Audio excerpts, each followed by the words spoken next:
Nous allons nous lever, nous allons chanter le cantique numéro 19, Jésus a la puissance. Le premier couplet, deuxième couplet, troisième couplet se fera debout et le quatrième couplet se fera assis. Jésus a la puissance. Jésus a la puissance. Puissance pour pardonner, pour vivifier tout ce qu'il veut et faire vivre le pécheur. Jésus a la puissance. Proclamons-le partout. Oh, amène-lui ton cœur coupable, sa grâce dissipe la peur. Jésus a la puissance, la grande puissance de Dieu. Jésus a la puissance. Mon cœur à lui se rend. Jésus a la puissance. Je me confie en lui. Jésus a la puissance. Je me prosterne, j'adore.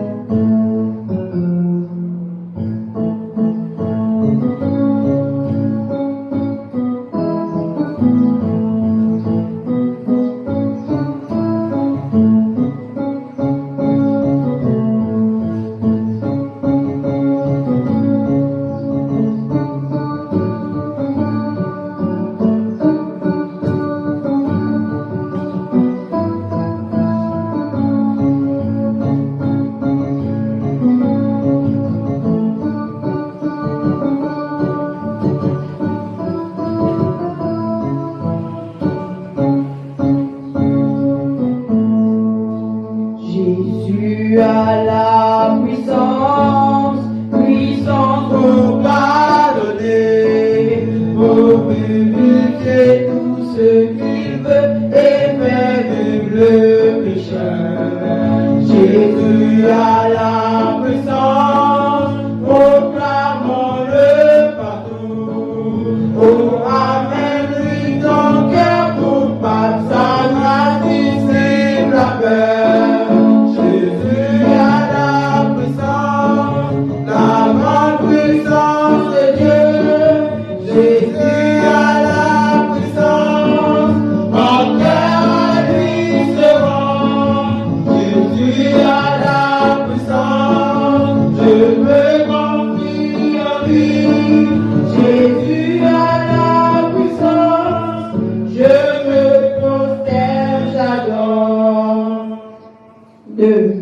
Jésus a la puissance pour te renouveler, purifier ton cœur du péché et te rendre en lui.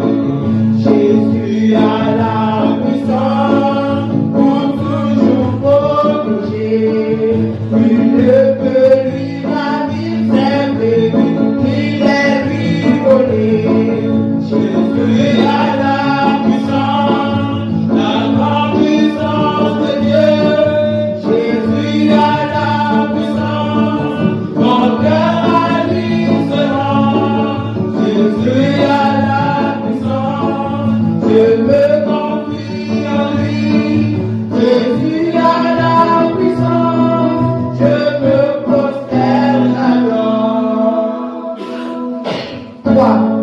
Jésus a la puissance, il peut te consoler, il peut porter toutes tes soucis à lui. Jésus a la puissance, pour essuyer tes larmes, pour remplir toute ta confiance, et foi et obéissance. Jésus a la puissance, Jésus a la grande puissance de Dieu. Jésus a la puissance. Jésus a la puissance. Mon cœur à lui se rend. Jésus a la puissance. Je me confie en lui. Jésus a la puissance. Jésus a la puissance. Je me prosterne, j'adore.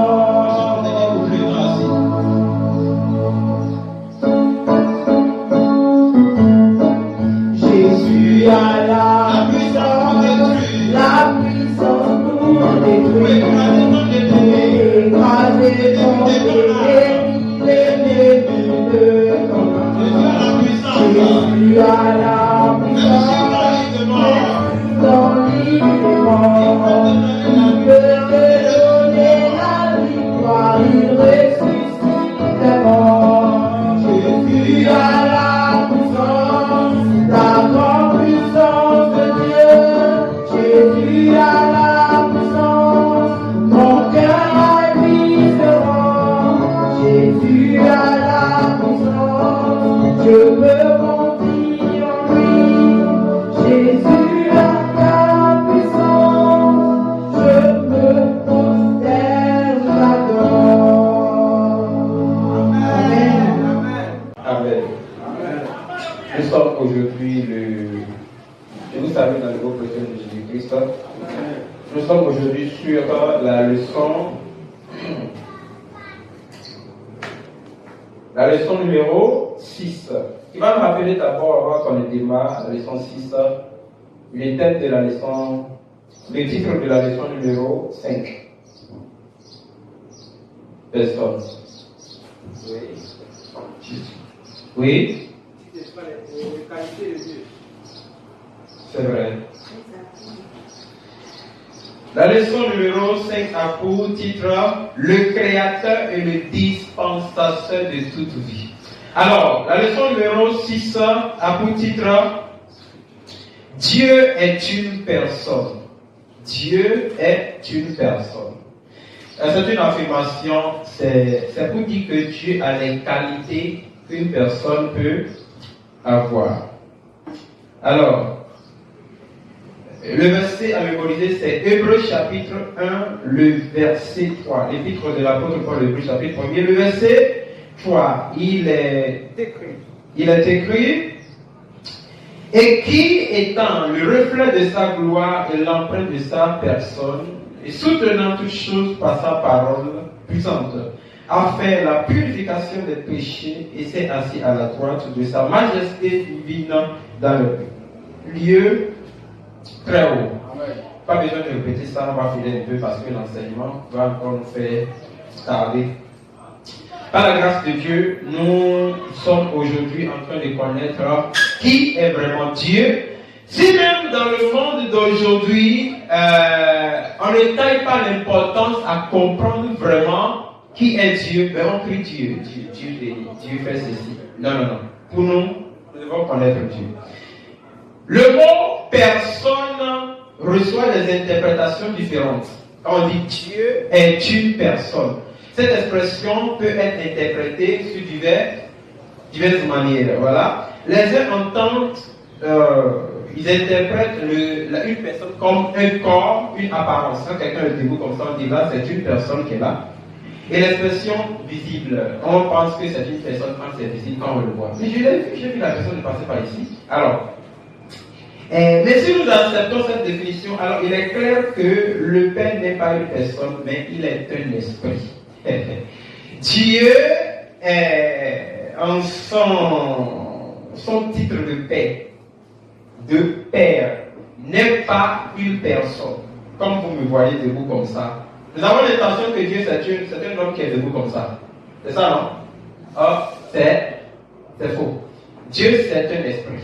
Je crois que dans les enseignements précédents, dans les leçons précédentes, on a vu quelque chose de genre.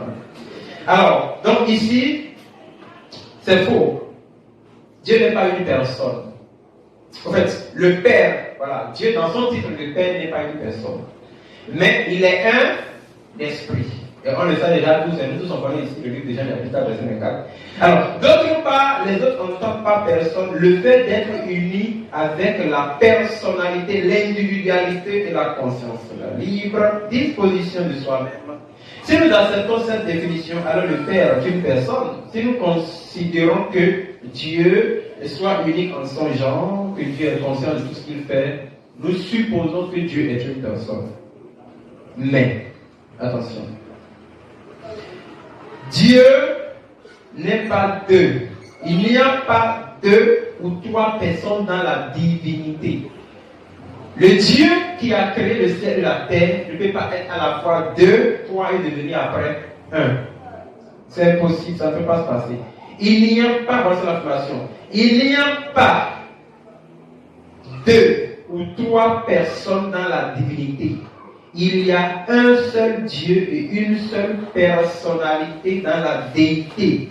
Cette personnalité est exactement la même qu'elle soit désignée par le nom de Yahweh dans l'Ancien Testament et par le nom de Jésus dans le Nouveau Testament. Yahweh dans l'Ancien Testament, c'est l'expression que vous lisez dans la Bible du français Louis II, éternel. Éternel lui dit, éternel lui dit, éternel lui dit dans tout l'Ancien Testament. C'est ça Yahweh. La référence biblique de Hébreux chapitre 1 verset 3 qu'on vient de lire est le seul endroit dans la Bible où le mot personne est donné aux références de la divinité. Si vous retournez, vous allez lire la partie. La Bible dit, et qui étant le reflet de sa gloire et l'empreinte de sa personne. Voilà, c'est la seule partie dans la Bible. C'est-à-dire que c'est la seule partie dans la Bible où vous allez voir qu'on remet le titre personne à Dieu. Est-ce que vous voyez? Ils ne sont pas là maintenant. En tout cas, moi je vais continuer. Et en grec, ce verset est ainsi rédigé. L'expression de sa substance dans l'Amplified New Testament. C'est une version anglophone qui interprète. Nous pouvons lire, dans cette version de Bible anglophone, on dit, il est la parfaite empreinte de l'image même de la nature de Dieu. Ça veut dire quoi? Je vais vous expliquer. Dans la Bible en grec, on n'a pas dit personne là-bas. Dans la Bible en English Amplified, en fait, je dis pas que j'avais ça ici. Oui, je dois avoir ça. Ça, c'est ça. On n'a pas dit personne, on a dit l'image. Vous voyez, non? Ça veut dire simplement que le fait d'interpréter ça en français, Louis II, en disant l'empreinte de sa personne n'est pas 100% vérifiée. C'est une façon d'interpréter. Est-ce que vous voyez ce qu'on dit? Oui. Donc, au lieu de dire empreinte de sa personne, dans Amplified Bible, on dit empreinte de son image. Ça veut dire que Christ est la représentation de l'image à Dieu. Ok. Nous pouvons conclure en disant que le mot personne n'est pas le mot employé quand on se réfère à la divinité de Dieu. Mais nous devrions plutôt employer les termes substance, nature, être et d'autres expressions du genre. J'étais sur la partie grande A. Dieu est une personne. La partie grande B. Dieu a une autre personnalité. Dans le livre de premier épître de Jean, chapitre 1er, le verset 3. Ce que nous avons vu et entendu.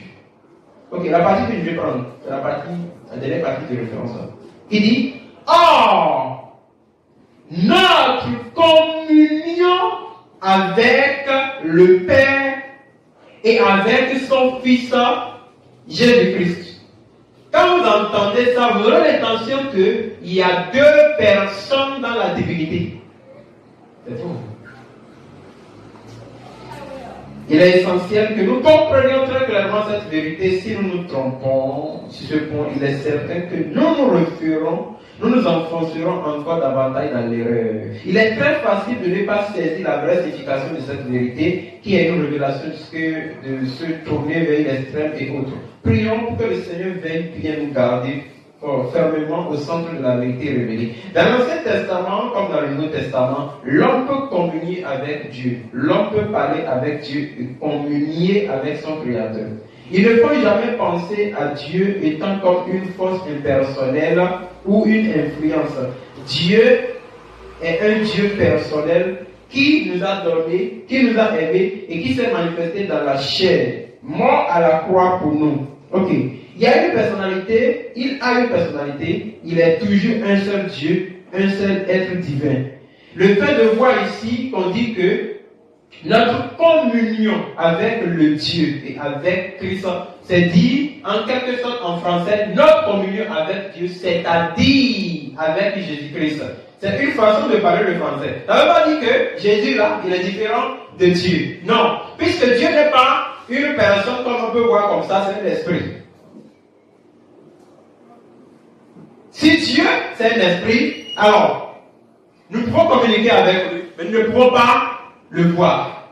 Mais pour le voir, nous le voyons en qui?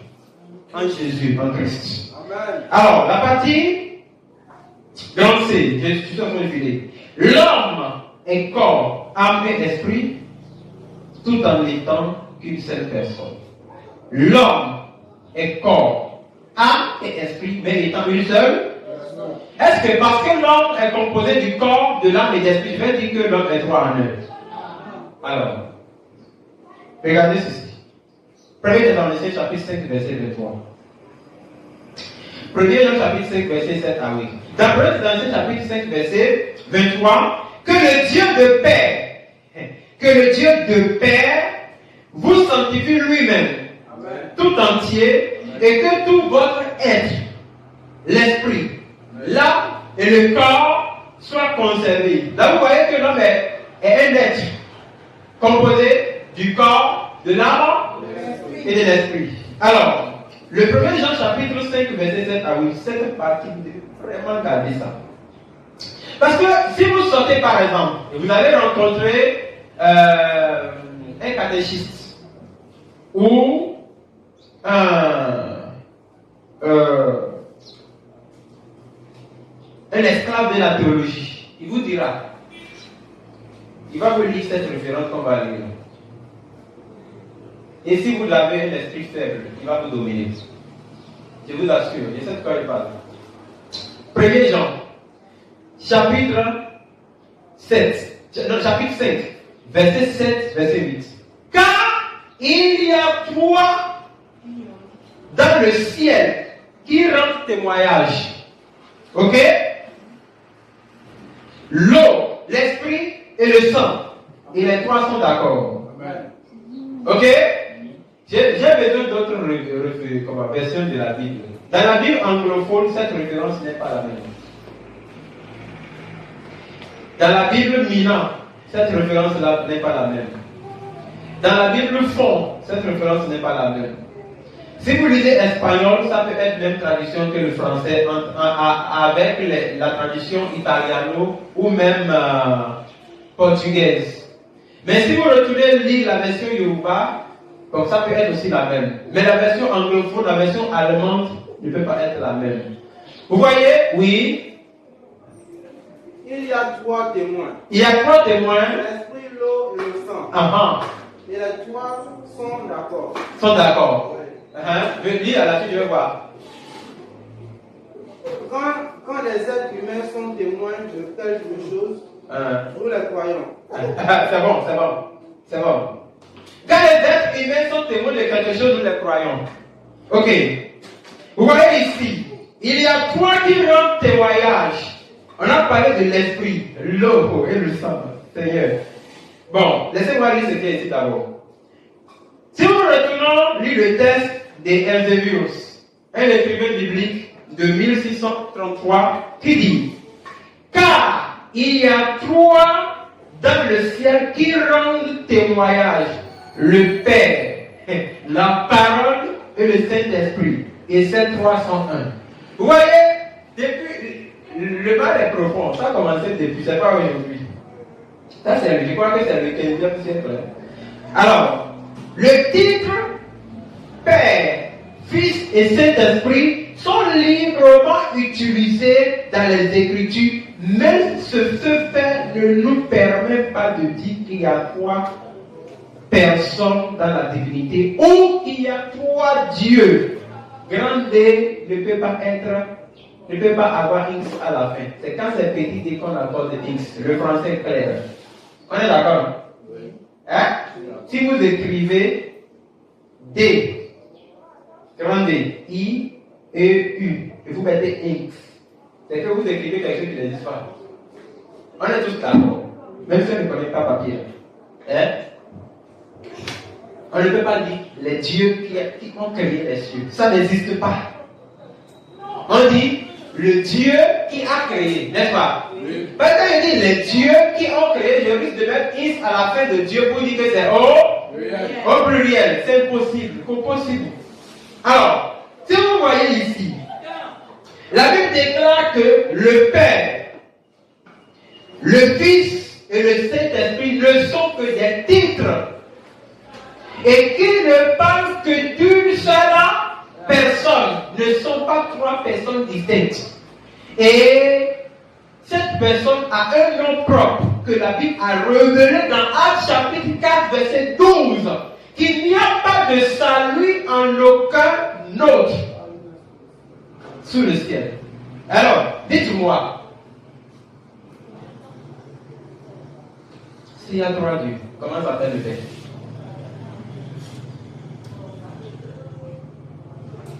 Au moins le Fils, nous connaissons son nom qui s'appelle Jésus. Mais le Saint-Esprit, je ne sais pas son nom. Ah, je vois. Peut-être, bon, selon l'enseignement théological, le Père spirituel de Christ. Et Christ est son Fils spirituel.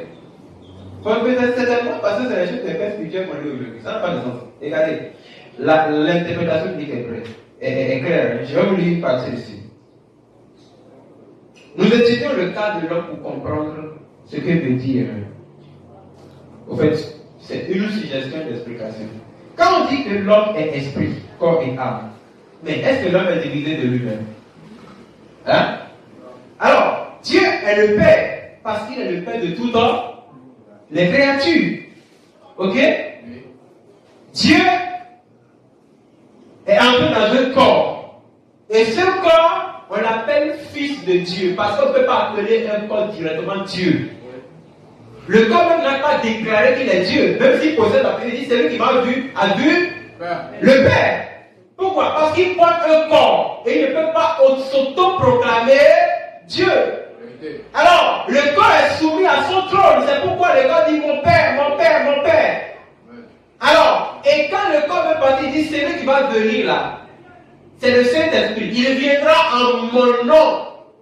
Lorsque les disciples n'ont pas compris, Jésus les a dit un temps viendra où les gens ne vont pas me voir, mais vous allez, parce que j'habite dans. Donc Jésus c'est le Saint-Esprit. Maintenant, si quelqu'un dit que Dieu est trois en un, quelle expression biblique, référence biblique lui permet d'affirmer gratuitement qu'un Dieu si fort peut devenir trois? Un Dieu qui n'aime pas partager sa gloire avec une autre personne. C'est ce que nous n'arrivons pas à comprendre parce qu'ils sont en train de confondre les dieux qu'ils ont déjà adorés dans le monde. Les dieux qui ont des trois têtes, des cinq têtes, ils confondent ça aux dieux de la Bible. Oh. Alors, regardez ceci. Dans le livre de Colossiens chapitre 1, verset 3, regardez ce que la Bible a dit. Colosse 3, 1, 3. Il dit, nous rendons grâce à Dieu, le Père de notre Seigneur Jésus-Christ. Et nous ne cessons de prier pour vous. Vous voyez, nous rendons grâce à Dieu, le Père. Vous savez, il y a des choses que vous n'allez jamais lire dans la Bible. Dieu le Fils. Vous n'allez jamais lire ça dans la Bible. Quand vous voyez les gens dire Dieu le Père, Dieu le Fils, Dieu le Saint-Esprit, vous n'allez jamais voir Dieu le Fils dans la Bible. Vous n'allez jamais voir ça. C'est le Fils de Dieu que vous allez voir dans la Bible. Mais la parole est claire. Hein? Oui, dis-moi ça. Nous remercions toujours Dieu le Père et notre Seigneur Jésus-Christ. Quand nous prions pour vous. Vous voyez? En fait, c'est la même chose. Ça ne pas changé. Si vous voyez Dieu le Fils dans une Bible, il faut savoir que c'est une interprétation des Romains. On a dit que c'est les pères catholiques qui écrivent là. C'est faux. Si c'était eux, ils allaient tout mettre dedans. Désolé. Ce n'est pas eux. Ils ont traduit des Bibles pour eux, ils ont écrit pour eux, ils ont mis leur nom. Mais ils savent la vraie version de la Bible. Louis II aussi, c'est le père catholique, mais pas comme les autres pères. C'est pourquoi sa version a été approuvée. Quand vous lisez ça, vous vérifiez ça avec les faits de la nature, parce que jusqu'aujourd'hui, on a encore les scriptures. On a encore les scriptures. Les scriptures, c'est quoi? Ce sont les premières écritures qui ont été écrites et qui ont été traduites d'hébreu, d'araméen, de grec, et jusqu'à ce que la Bible soit rassemblée. Et ça prouve que Louis II est vrai et vérifié. Donc, vous pouvez voir ici, les trois titres ne font plus trois personnes. Quand on dit que l'homme est corps, l'homme est âme, l'homme est esprit, ça ne veut pas dire que l'homme est trois en un. Non. Et c'est de la même chose quand vous voyez la Bible dit Dieu le Père, Dieu est notre Père. Nous sommes venus le voir. Les créatifs sont venus voir Dieu.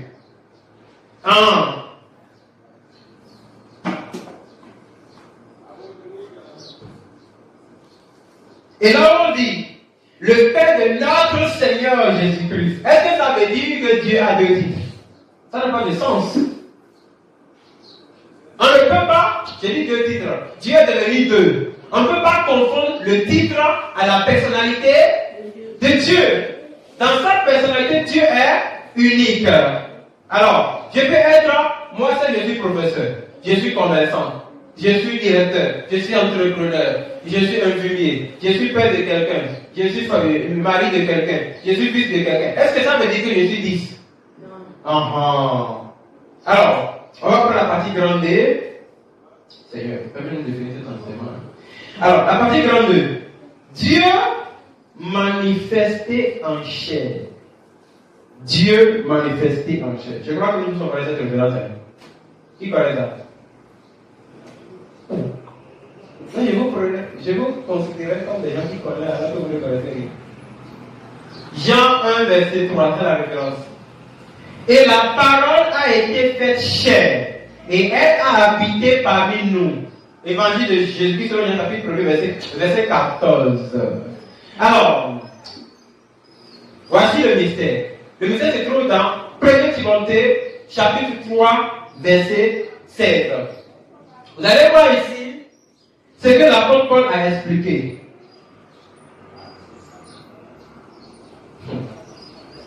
Que Dieu nous donne la sagesse. Amen. Que Dieu vous donne la sagesse. Amen.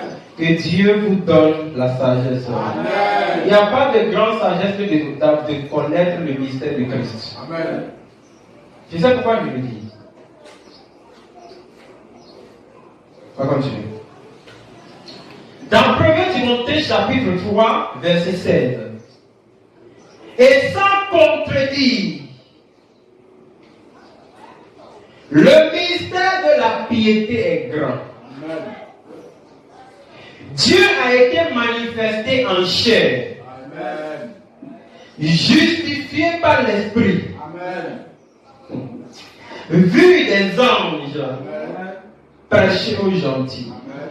Cru dans le monde. Amen. Élevé dans la gloire. Amen. Est-ce que vous ne comprenez pas? Vous dites seulement Amen. Je vais vous expliquer ça avant de lire ce qui est ici. Ou bien j'attends d'abord. Ok, j'attends d'abord. Le livre de 1 Timothée chapitre 3 verset 7 est l'un des versets bibliques clés. Je dis clés. Que l'homme ne peut comprendre que par révélation. Pourquoi? Parce que si nous voulons comprendre la divinité de Jésus-Christ, il y a les références qui sèment la confusion dans la tête de l'homme naturel. Et si je cherche à comprendre, imaginez là où Jésus dit, il n'y a pas que pas là où je suis. Moi et le Père, nous viendrons à vous. Vous n'avez pas dit ça dans le livre de Jean. Alors, vous allez dire quoi? Qui sont deux, non? Nous parlons du mystère de celui qui est plus fort que tout le monde. On ne peut pas comprendre ça comme ça. Ce sont des esprits qui peuvent vous éclairer. Et là où Dieu dit, craignons l'homme à notre image. Au moins ça j'espère que maintenant on comprend. Mais quand Jésus lui parle, qu'est-ce que vous pensez? Hein? Encore, regardez la partie de Philippe. Qui dit, Dieu l'a souverainement élevé. Ça veut dire qu'ils sont deux, non? Ah, la Bible est profonde. Je vous dis que ce livre n'est pas le livre des humains. Si c'était des humains, là, on allait comprendre facilement par la chaîne. Ouais, donc ici, là, si vous allez comprendre vraiment la révélation de la divinité de Jésus-Christ, là, c'est le livre de 1er Timothée chapitre 3, verset 16, en parle fortement. Et il faut avoir la révélation. Allons-y. Dans le passé, Dieu s'est manifesté de multiples façons à l'homme dans la création. Sur le mont de Sinaï, dans les théophanies, par le tabernacle, Dieu s'est manifesté dans une certaine mesure à l'homme, et cela a permis à l'homme d'avoir une certaine connaissance de Dieu. Cependant, dans le passage de l'Écriture qui parle de Dieu se manifestant aux hommes, nous avons là la plus grande révélation de Dieu qui ait jamais été donnée dans l'incarnation de Dieu. Christ, l'image fidèle du Dieu invisible. C'est qu'on vient de lire dans Hébreux chapitre 1, verset 3. Il est l'empreinte. À ce sujet, citons un passage du commentaire d'Adam Clark au sujet de son étude sur Jean 17, verset 6. Dans Jean 17, verset 6, vous avez remarqué, lorsque Jésus faisait, Christ faisait la prière sacerdotale. Jean 17, verset 6. J'ai fait connaître ton nom aux hommes que tu m'as confiés du milieu du monde. Ils étaient à toi. Ils étaient à toi et tu me les as donnés et ils ont gardé ta parole. La partie que je veux simplement là, c'est la partie qui dit j'ai fait connaître ton. Vous devez savoir, il parlait de nom de qui? Vous voyez? Et ça, c'est un point. Regardez au verset 3 du livre de Jean, chapitre 17. Et, est-ce que vous là, vous êtes des élèves, je ne sais pas. Là, c'est conjonction de coordination qui permet d'attirer l'attention de quelqu'un sur une vérité. Jésus, lui, c'est le premier littéraire. La vie éternelle, c'est qu'ils te connaissent, toi. J'ai pensé que vous allez applaudir. Non, ne voyez rien. La vie éternelle, c'est lui qui n'a pas connu la révélation sur le mystère de la piété. Je doute sur lui, très fort. C'est qu'ils te connaissent, toi. Il a bien précisé, le seul vrai Dieu. Amen. Et c'est lui que tu as envoyé, l'homme là. Qu'ils connaissent Jésus-Christ. Et s'ils te connaissent, c'est qu'ils me connaissent. Qu'ils connaissent toi, le seul vrai Dieu. C'est-à-dire, c'est lui que tu as envoyé, Jésus-Christ. Bon, je dis, on va résumer l'enseignement pour quitter ici. Sinon, c'est plus bon. Trop de bonnes choses devant moi ici. Et je ne peux pas tout dire. Si je risque, je vais tout dire. Non. Comment on appelle? Dieu manifesté à l'échelle. Voici un écrivain qui était en train de commenter le livre de Jean 17, verset 6, qui dit un peu de la nature divine a été révélé au travers de la création. Vous avez bien entendu. Un peu de la nature divine, c'est-à-dire la nature de Dieu, a été révélé. Donc, les gens n'ont pas compris, mais Dieu les a permis de connaître, a été révélé au travers de la création. Un peu plus a été révélé au travers de la révélation de Dieu lui-même que Dieu a fait à Moïse. Ça? Ok, mais Dieu ne s'est vraiment pleinement manifesté dans sa nature véritable, ses attributs qu'à travers la révélation de Jésus-Christ. Ça, c'est Adam Clark qui a commenté ça. Maintenant, à ce sujet-là, citons aussi les passages de l'Écriture. Vérifiez. 1 Jean chapitre 1, le verset 14. 1 Jean chapitre 1er, le verset 14. Et la parole a été faite chair. Ok? Non, c'est pas 1 Jean, excusez-moi. Premier point. Voilà, on va voir deux écritures. Premier point. Jean 1, verset 14. Et la parole a été faite chair. Ok? Deuxième point. 1 Timothée chapitre 3, verset 16. Il dit, Dieu a été manifesté en chair. Vous avez vu ça dans votre Bible? Vous allez voir d'après ces deux références que on a dit qu'un Dieu invisible s'est manifesté alors que la chair est visible. Merci. Plus deux. La chair est visible. Alors, c'est comme si vous avez un logo. Hein?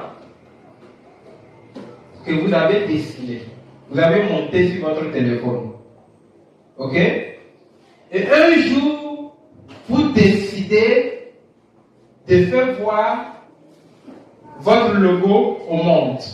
Vous allez aller voir le dessinateur ou bien l'artiste pour dire, tu me dessines textuellement. C'est dessiné, je vais dire.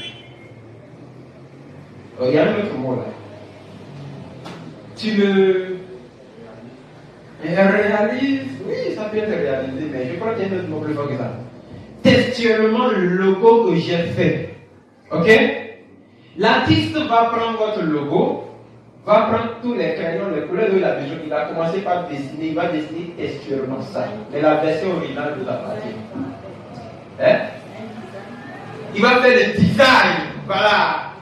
Il va faire le design de tout ce que. Et quand vous voyez votre logo, vous regardez l'artiste, vous dites, mais toi tu dessines. Hein? Vous voyez, non? Christ est le logo. C'est ce que l'artiste a dessiné. Mais la version spirituelle, c'est ce qui habite en lui. Ah, est-ce que ça va là? Hein? Le logo original que vous avez avant, nous supposons que c'était la vraie version de Dieu. Maintenant, ce qu'on arrive à toucher, c'est ce que l'artiste a dessiné. Voilà. Ok. Maintenant, c'est ça qu'on appelle Dieu a été fait chair. Voilà. Bien. Dieu s'est manifesté en chair. Il y a une différence très importante entre ces deux déclarations que nous verrons plus en détail dans la poursuite de notre étude. Parce que ça, c'est une étude qu'on est en train de faire. C'est une étude. La partie grande 2. Le mystère de la piété. Ok, laissez-moi vous expliquer ce que je disais dans la Bible de 1 Timothée chapitre 3, verset 16. Allez, quelqu'un essaie de me dire ça rapidement. Oh, vous n'avez pas la Bible, hein? Ah, ça? Waouh. Ça, c'est important. 1 Timothée, chapitre 3, verset 16. Il a écrit. Et sans contredire. Et sans contredire. Sans contradiction, sans discussion. Ne discutez pas avec personne. Si la personne cherche à comprendre, expliquez-lui. S'il remet en cause, laissez-le. Si vous lui dites, il dit non, que c'est le film, et tu ne veux pas comprendre, s'il vous plaît, laissez-le. Si il peut être un révérend, laisse-le. Quand il veut comprendre, expliquez. Mais s'il veut comprendre, on n'a pas de temps pour ça. Hein? Et si ce révérend s'est fait baptiser en trois noms, il doit attester de lui-même qu'il ne s'est pas baptisé dans le nom du salut. Parce qu'on a un seul nom. Ah, c'est ça le problème. C'est l'erreur que l'église romaine nous a fait. Ils nous ont mis dans ce pétrin. Alors, sans contredire, sans discussion. Hein? Le mystère de la piété est grand. Le mystère de la piété est grand. On ne peut pas finir de comprendre. Alors, on dit. Hein? Celui qui a été manifesté en chair. Le Dieu qui a été manifesté en chair. Marie a enfanté quelque chose que lui-même ne connaît pas. C'est pourquoi Christ n'appelle jamais Marie maman. Elle n'est pas sa mère. Christ lui appelle femme. femme, qu'y a-t-il entre toi et moi? Elle peut reconnaître que c'est pas ton enfant. Alors, on continue. Justifié par l'esprit. Cette même personne que nous voyons dans le corps, Christ se retrouve encore au ciel. Vu des anges. Là où il est sur la terre ici, là, c'est encore lui qui est le Père là-bas. Il est auprès des anges, et les anges le voient, ils se procèdent devant lui. Pourtant, il est sur la terre ici. Prêcher aux gentils. Et on parle de lui aux gentils. Les gentils, ce sont les gens qui ne sont pas israélites. Et les gens disent, mais il est fort, les Grecs, les Athéniens, les Épicuriens, ils sont en train de crier, mais qui est ce Jésus-là? On parle de lui ici, mais le gars, il est encore assis au ciel. Cru dans le monde. Et les gens croyaient en lui pour être sauvés. Ils cherchaient même les témoins ici, mais les anges se procèdent devant lui au ciel. Élevé dans la gloire. Après, il retourne maintenant dans sa gloire. Amen. Jésus, il est ici. Il est là-bas. Il est partout. Il peut être ici à la fois. Nous pouvons vous le voir en représentation d'un humain ici. Une autre personne peut être en train de le voir encore la même chose là-bas. Une autre personne. Attends, nous parlons quand même d'un Dieu qu'on ne peut pas finir d'étudier.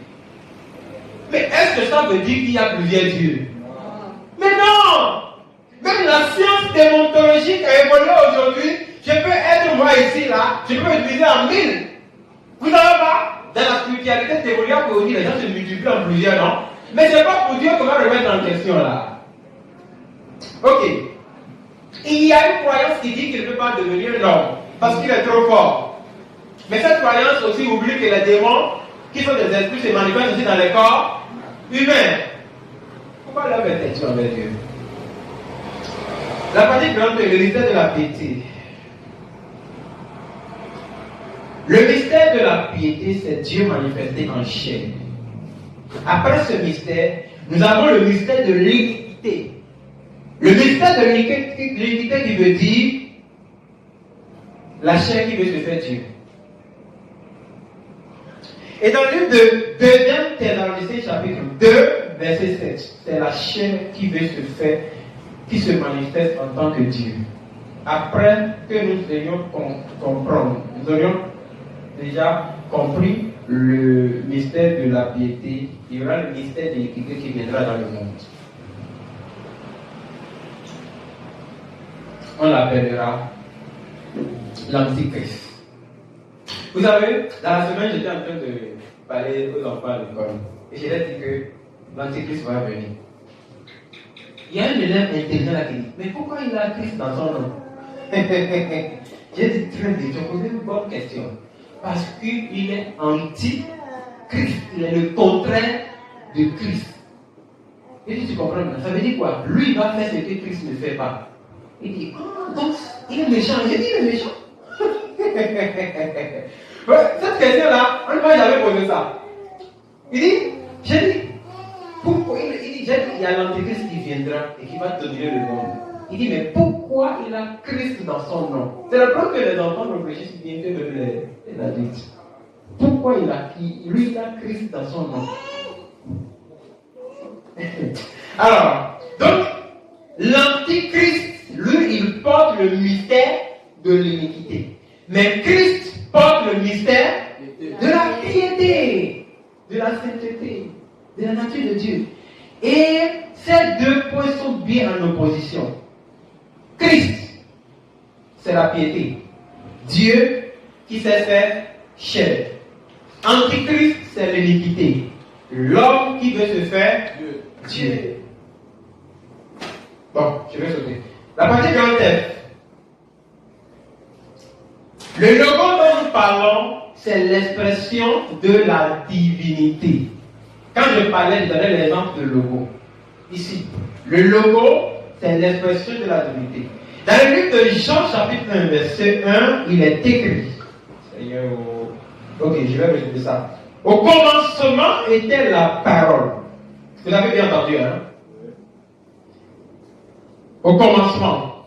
On a compris? Est-ce que vous suivez? Oui.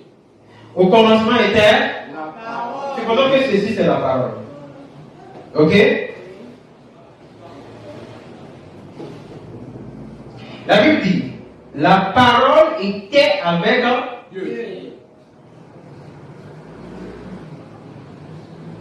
Et la parole était Dieu.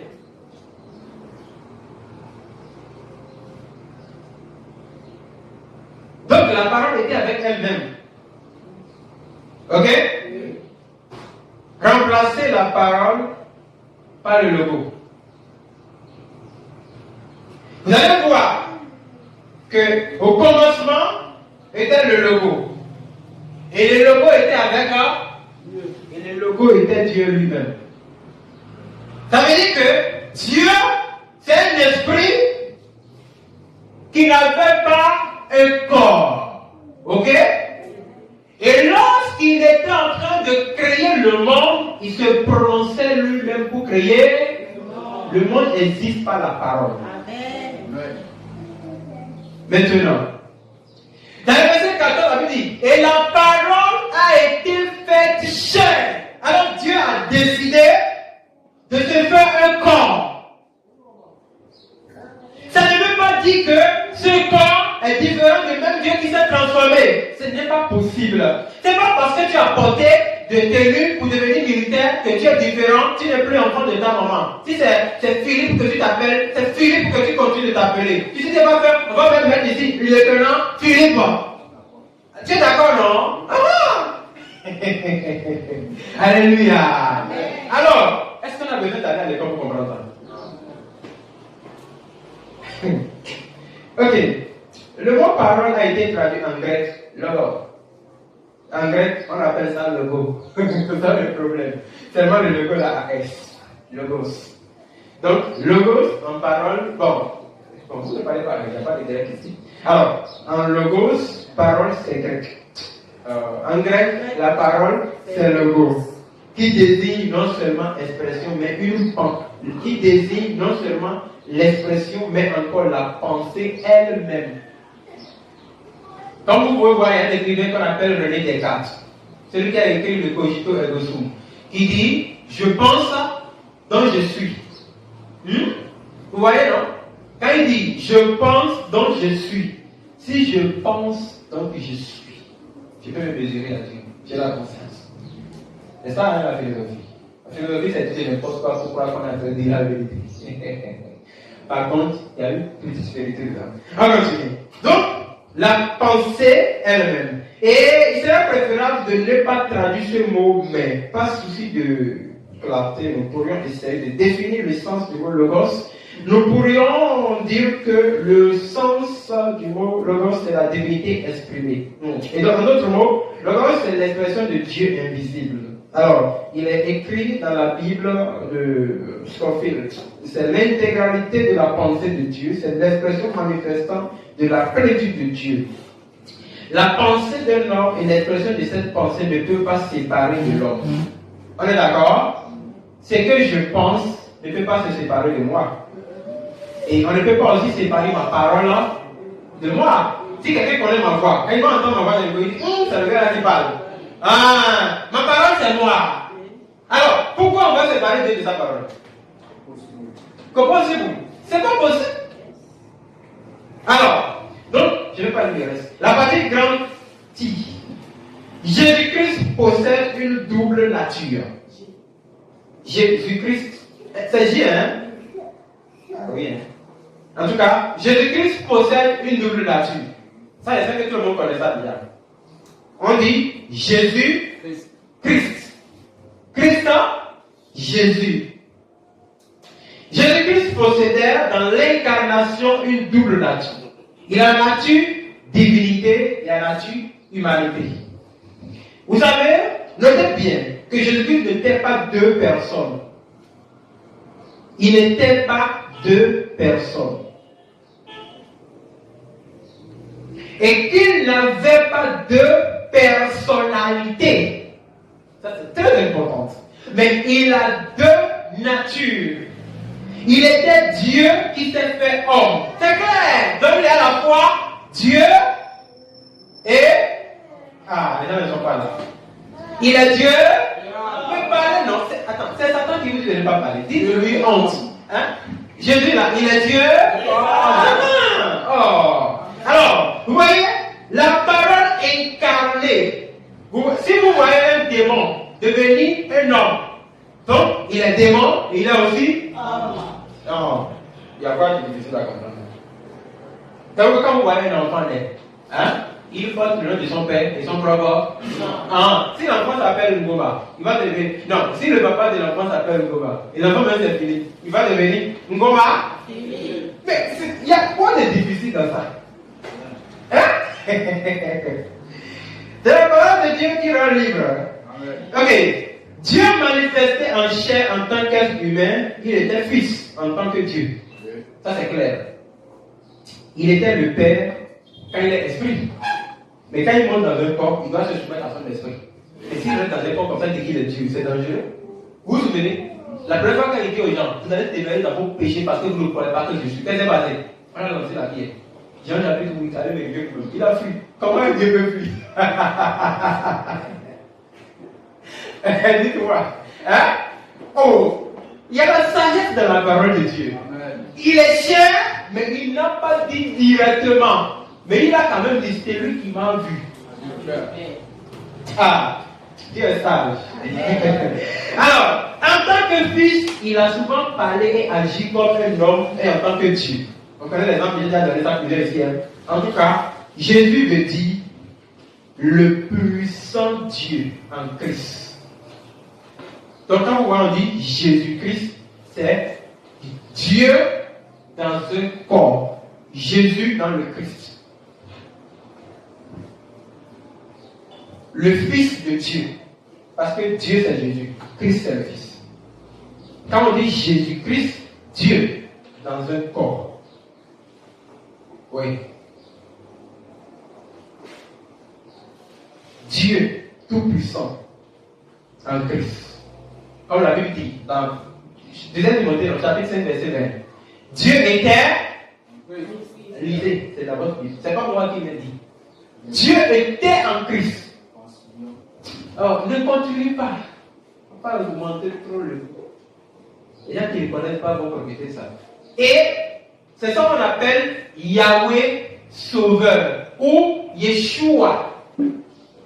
C'est lui qui dit Yeshua, il dit en hébreu Yahweh Sauveur. Jésus en quelques mots. Quand il dit Mashiach, il veut dire seulement le Messie. Donc, Yeshua, Mashiach veut dire Jésus le Messie, c'est-à-dire l'envoyé dans lequel habite Dieu lui-même. Vous savez pourquoi moi j'aime pas quand les gens appellent ça? Ça me fait rire. Tu connais déjà le truc en français. Ils sont français. Des fois, ça fait des Yeshua mon œil. Donc maintenant, je vais encore adorer la langue des Hébreux. Non, arrêtez les choses comme ça. Ok, c'est une parenthèse. La dernière partie. La partie grand tâche. Ok, on va passer. J'ai dit ça que si vous voyez quelqu'un dit ça, vous voyez qu'il est non. Mais il y a aussi, je vois quelqu'un d'ambigu, quoi, qui est perdu. Aveugle aussi. Parce que quand on les connaît en français, là, je connais déjà le nom de mon Dieu en français. Ok. Si votre Philippe, c'est son nom Philippe, on dit en français. Hein? Si, en anglais, on dit Philippus, il vient ici, il dit moi je m'appelle Philippus. Il veut gagner quoi dans tout ça? Moi je m'appelle Jean. Tu viens ici, non, je ne m'appelle plus Jean, je m'appelle John. Tout le monde dit, monsieur John. Ça c'est quelle histoire encore? Hein? Ah, je prie pour toi au nom de Yeshua, au nom de Yeshua. Ça c'est quel esprit d'esclavage qui consiste maintenant à être esclave des Israélites. Je ne suis pas un esclave. Comment vous êtes un esclave, hein? Comment s'appelle votre Dieu? Jésus. Comment s'appelle votre Dieu? Jésus. Je pensais que c'est Yeshua Mashiach. Les anglophones l'appellent Jesus. Est-ce que c'est à cause de ça que Jésus est dit? Allez, je prie pour toi au nom de Jesus. Je prie pour toi au nom de Jesus. Hein? Ça n'a pas de sens. Hein? C'est tout l'appelle Yesu. Ok, je viens ici et dis Yesu. Ah, que Yesu te bénisse. Qui m'empêche de dire Jésus là? Vous êtes qui a fait un secret caché derrière tout ça?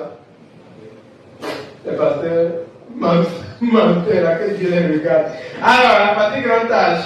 Jésus-Christ n'est pas le Fils. Enfin, Christ n'est pas le Fils éternel. Vous êtes peut-être étonné, mais c'est vrai. Christ n'est pas le Fils éternel.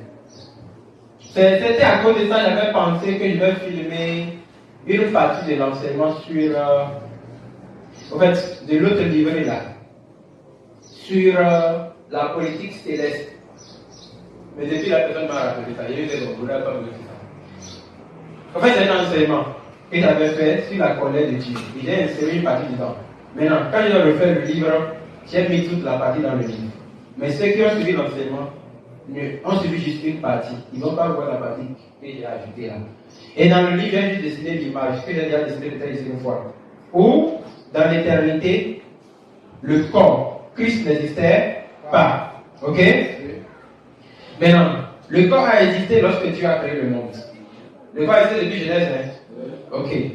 Maintenant, le corps va fonctionner pendant les 7 jours de la création. C'est-à-dire jusqu'au jour où il y aura l'enlèvement. Et quand l'enlèvement va passer, ce corps va revenir sur la terre ici.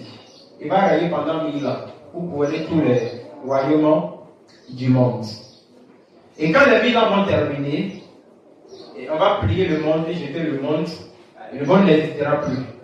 Et l'enfer éternel va commencer à fonctionner, et le royaume éternel de Dieu viendra. Nous connaîtrons maintenant qui est vraiment Dieu. C'est un peu profond. Et en ce moment, le corps qui a fait l'œuvre de Genèse jusqu'à la croix, jusqu'à l'Apocalypse, disparaîtra. Et Dieu, la gloire infinie, elle-même se manifestera. C'est ça le problème.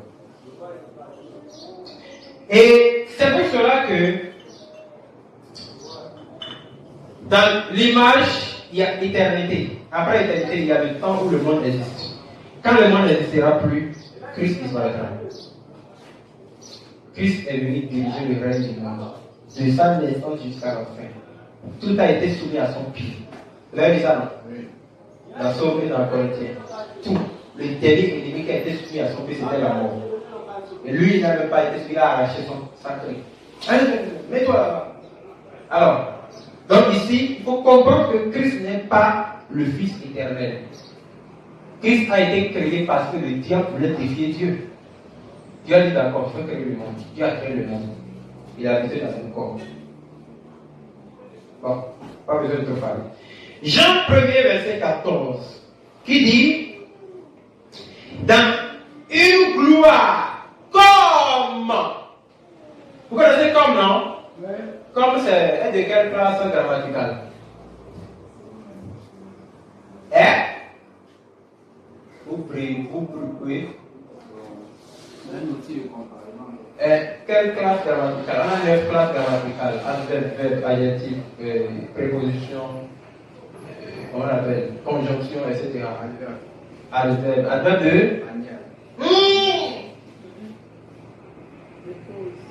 Adverbe de comparaison.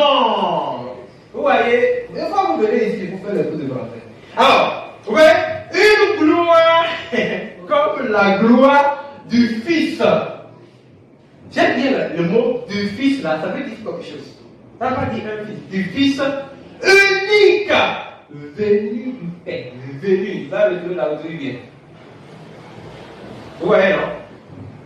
Et dans Jean 3, verset 16, car Dieu a tant aimé le monde qu'il a donné son Fils unique. Ok. Le corps va retourner là où il était. C'est un corps perdu en Dieu. Et dans le livre de Actes, chapitre 13, verset 33, tu es mon fils, je t'ai engendré aujourd'hui. Tu es mon fils, je t'ai engendré aujourd'hui. Aujourd'hui, là, vous savez ce que ça veut dire? Qu'est-ce que ça veut dire? Qui calcule bien?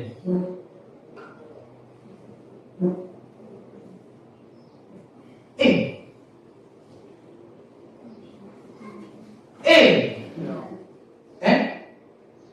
Car c'est possible de tout recommencer. 1000 ans devant Dieu, c'est un jour. 1000 ans devant Dieu.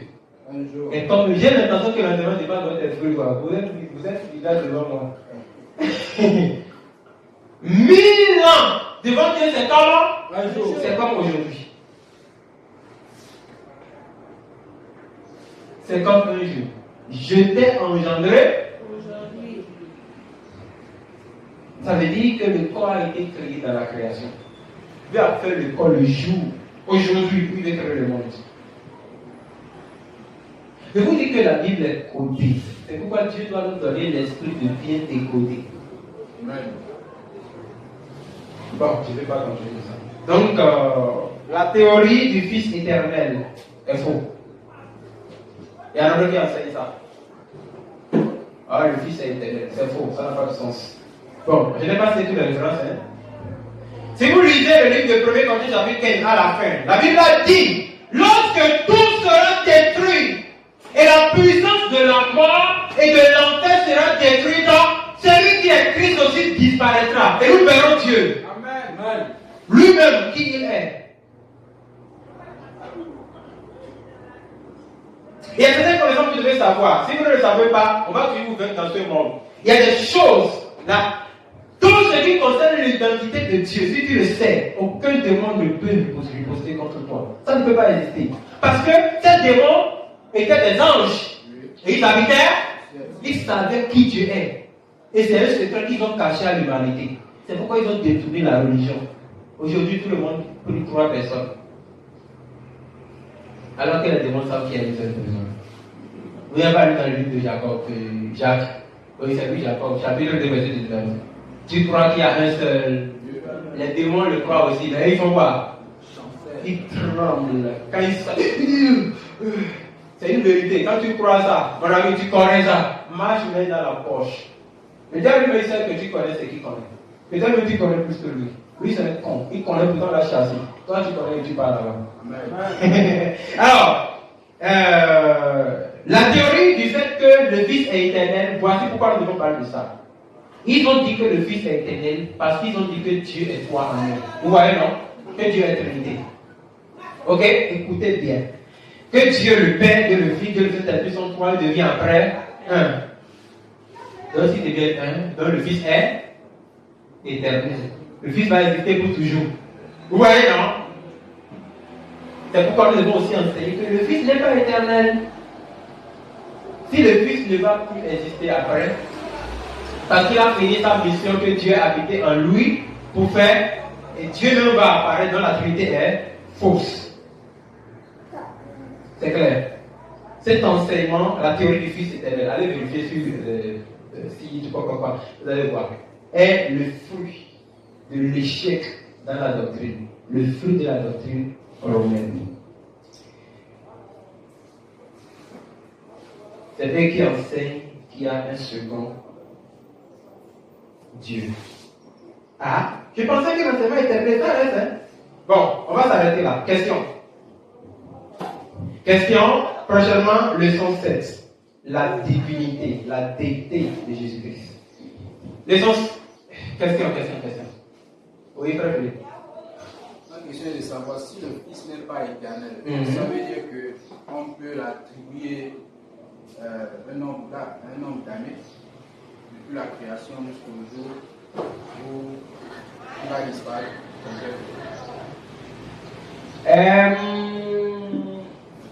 On ne peut pas lui attribuer parce qu'on n'est pas capable de compter toutes les années que le monde a déjà passé. Pour certains, le monde est dans les 6 000 ans. Pour d'autres, le monde a déjà traversé des millions d'années. Et tu vois, hein? La preuve qu'on ne peut pas aussi attribuer, c'est que le Fils n'existe pas de lui-même. A été engendré, veut dire qu'il habitait. Voilà. Donc Dieu l'a enlevé de lui-même. Vouloir connaître le nombre d'années du Fils, c'est vouloir chercher. Hein? C'est vouloir connaître le nombre d'années de Dieu. Alors que Dieu n'est pas humain pour avoir l'année. Dans notre terme, aujourd'hui, c'est le temps où le monde existe. Le temps arrivera où le monde existera.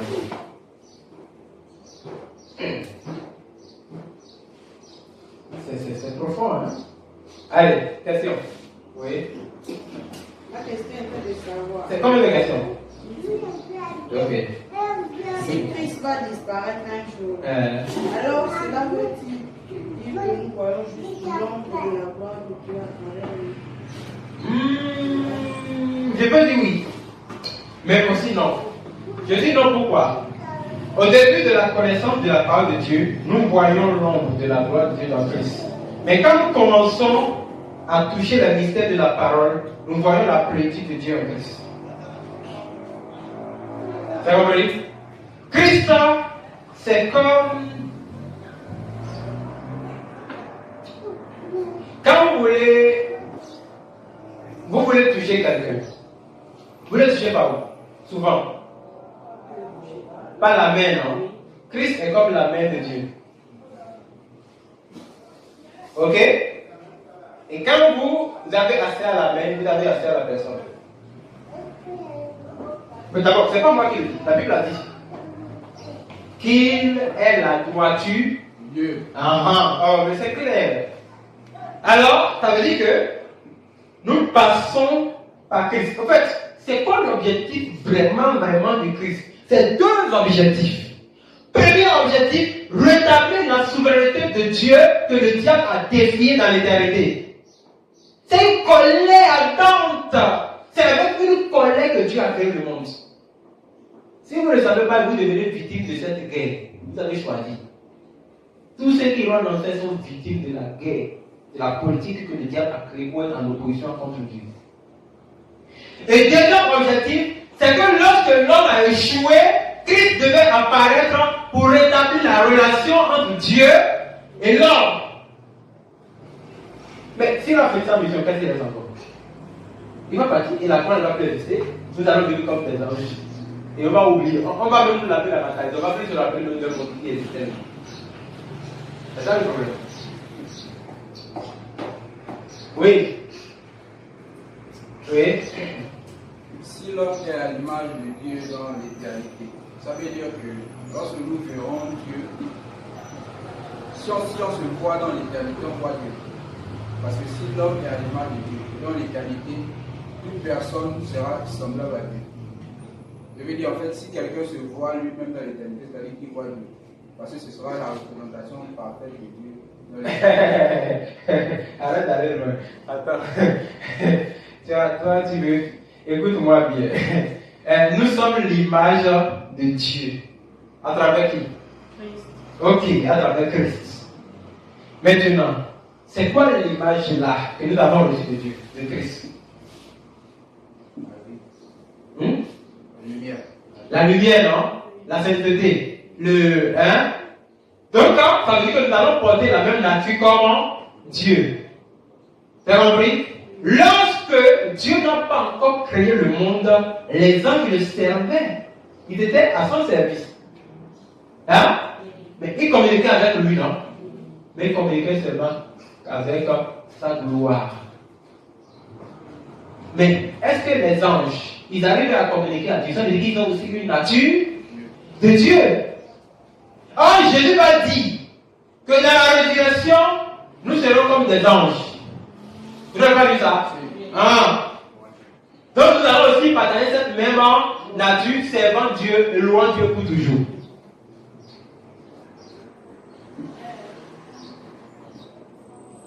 Ça ne veut pas dire qu'on sera forcément Dieu. Mais nous avons la même nature, nous partageons une nature avec Dieu. Comme on peut dire une ressemblance avec Dieu. Tout comme c'était venu dans le jardin, tout reviendra dans les tombes. On va retourner chez nous.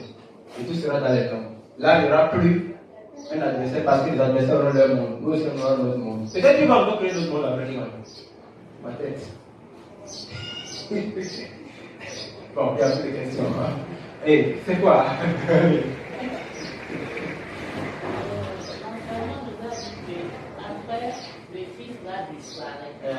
Vous avez quoi à voir avec la fête du Christ? Mais quand tu rencontres les gens qui adorent la prière, et en parlant, tu leur dis que la fin du monde, le Fils va disparaître. Et il te pose la question, si le Fils disparaît, le Saint-Esprit, quelle réponse tu vas lui donner? S'il demande, si le Fils disparaît, le Saint-Esprit, il faut les trouver qui sont dans le faux. En fait, c'est ça même qui sont dans le faux. T'as compris là? Parce que selon nous, le Fils, c'est un corps dans lequel Dieu habite. Mais selon eux, le Fils, c'est une deuxième personne dans la divinité. T'as compris là? Ok. Ils pensent que Dieu est trois. Après, Dieu devient un. Attends. Ça va. Comment on peut penser des choses comme ça? Après, il devient un. Mais pour nous, il y a un seul homme qui habite dans un seul homme. Après, le corps disparaîtra et le même Dieu va ressortir. C'est où le problème? Donc, s'il pose cette question, ça prouve vraiment qu'ils n'ont pas connu qui Dieu. Jésus va dire à la face avec elle. Vous adorez ce que vous reconnaissez. Moi, je connais celui que j'adore. Amen. Ok, c'est bon, il n'y a plus de questions. Alléluia. Est-ce qu'on peut prier? C'est quelle question encore? Alors, il faut poser la question. Comme la Bible dit dans le livre de Corinthiens, que nous serons comme des anges. Alors, lorsque nous serons dans la voie au ciel, cela veut dire que nous serons aussi éternels. On va posséder Dieu éternel. La Bible pouvait dire une fois que quand il viendra, nous le verrons tel qu'il est. Bon, laissez-moi vous dire ceci. Peut-être, si vous avez encore quelqu'un qui est encore là et...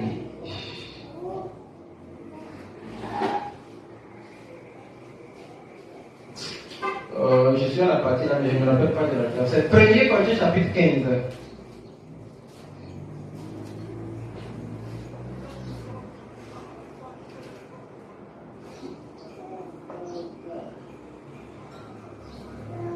Premier Corinthiens chapitre 15.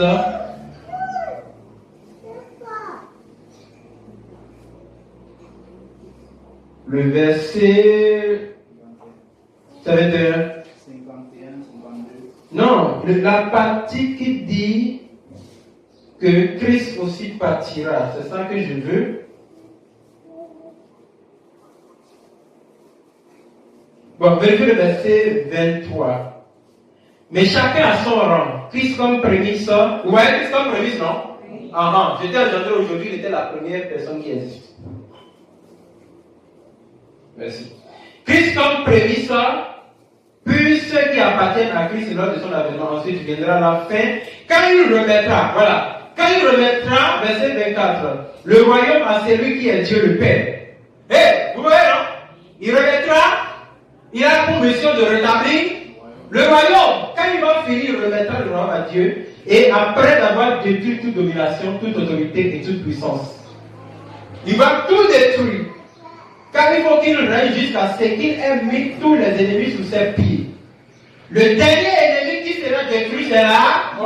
Comme je venais de vous dire. En effet, Dieu, a tout mis sous ses pieds. Mais lorsqu'il lui sera tout été soumis, il est évident que c'est lui qui lui a soumis toutes choses est accepté. C'est ça? Et lorsque toutes choses lui auront été soumises, alors le Fils lui-même sera soumis. C'est lui qui lui a soumis toutes choses, afin que Dieu soit tout en tous. Amen. Dites-moi, quand je vous dis que vous ne savez pas qui vous êtes devant Dieu, vous êtes des gens que Dieu considère trop. Voici un enseignement que vous pouvez m'avouer, que quelqu'un peut peut-être ne pas écouter ça une fois dans sa vie avant de mourir. Même les revirants, les archibishops, voilà dans quel monde nous sommes. Personne n'entre au ciel. Celui qui vient entrer au ciel doit vraiment travailler ici. Alors, qui a confirmé? Si vous n'avez pas encore compris, attendez d'abord. On est à la leçon 6. On va jusqu'à la leçon 12. Si l'heure est leçon, on va s'arrêter. Et le risque de vous, tu vas d'ailleurs ici. Allez. Amen. J'ai envie de chanter avant de prier. Élevons son nom. Alléluia. Alléluia. Amen. Alléluia. Alléluia. Alléluia. Amen. Seigneur, merci pour l'enseignement. Amen. Nous prions que cet enseignement nous rend solides et nous transforme en un baobab de la foi pour soutenir ceux qui sont en train de chouer dans les fausses doctrines au nom de Jésus-Christ. Amen. C'est au nom de Jésus que nous avons prié. Amen.